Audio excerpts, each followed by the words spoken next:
ఈనాడు మరి కొద్ది గంటల్లో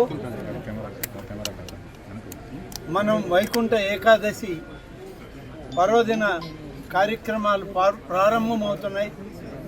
దేవదేవుని యొక్క ఆశీస్సుల కొరకు లక్షలాది మంది అన్ని ప్రాంతాల నుంచి ఇక్కడికి వస్తున్నటువంటి తరుణంలో ఇదొక దుస్సంఘటన ఇక్కడ జరిగింది.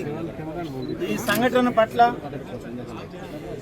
మన ముఖ్యమంత్రి శ్రీ చంద్రబాబు నాయుడు గారు ఆయన దిగ్భ్రాంతిని వ్యక్తం చేయడం, వారితో మరి భారత ప్రధానమంత్రి గారు కూడా వారి యొక్క బాధను వ్యక్తం చేయడం, ఉప ముఖ్యమంత్రి గారు కూడా వారి బాధను వ్యక్తం చేయడం, ఇవన్నీ కూడా చూడడం జరిగింది.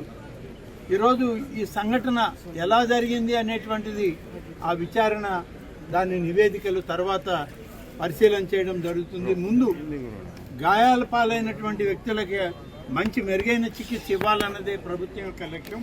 ముఖ్యమంత్రి గారి ఆదేశాలు కూడా అలాగే ఉన్నాయి. దాదాపు ఇప్పుడు చనిపోయినటువంటి కుటుంబాల్లో ఏ విధంగా అయితే వాళ్ళకి నష్టం జరిగిందో ఆ నష్టాన్ని మనుషులను అయితే తీసుకురాలేదు, కానీ ప్రభుత్వం ఆ కుటుంబాలను ఆదుకోవాలని చేసే ప్రయత్నంలో ఇప్పుడే మా రెవెన్యూ మంత్రి గారు ముఖ్యమంత్రి గారి ఆలోచనని ప్రకటించడం జరిగింది. ప్రతి చనిపోయినటువంటి వ్యక్తి కుటుంబానికి 25 లక్షల రూపాయలు ఎక్స్గ్రేషియా కింద ఆ కుటుంబానికి చేర్చడానికి ఏర్పాట్లు చేయడం జరుగుతుంది. చనిపోయినటువంటి వాళ్ళు పోస్ట్ మార్టం పూర్తి కాగానే ఆ యొక్క శవాలు వాళ్ళ యొక్క బాడీస్ అన్ని కూడా అంబులెన్సుల్లో ఒక అధికారిని ఇచ్చి ప్రత్యేకమైన వాహనాల్లో వాళ్ళ ప్రాంతాలకు పంపడం జరుగుతుంది. ఆంధ్రప్రదేశ్ రాష్ట్రంలో ఉన్నటువంటి వీళ్ళందరూ కూడా ఇంచుమించుగా 1-2 జిల్లాల నుంచి, విశాఖపట్నం, అనకాపల్లి ఆ ప్రాంతాల నుంచి ఉన్నారు. కాబట్టి ఆ జిల్లా కలెక్టర్లకు కూడా రెవెన్యూ మంత్రి గారు ఆదేశాలు ఇచ్చారు.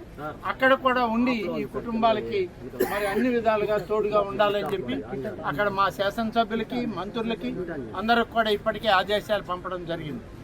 ఈ సమస్య ఎలా వచ్చింది ఏంది అనేటువంటి దాని మీద సమన్వయ లోపమా లేకుంటే ఏదైనా తొందరపాటు చర్య జరిగిందా అనేది విచారణ నివేదిక రాగానే దాని మీద సరైనటువంటి చర్యలు తీసుకుంటామనేటువంటి మాట ఇవాళ ప్రభుత్వం ఈ సందర్భంగా తెలియజేస్తుంది.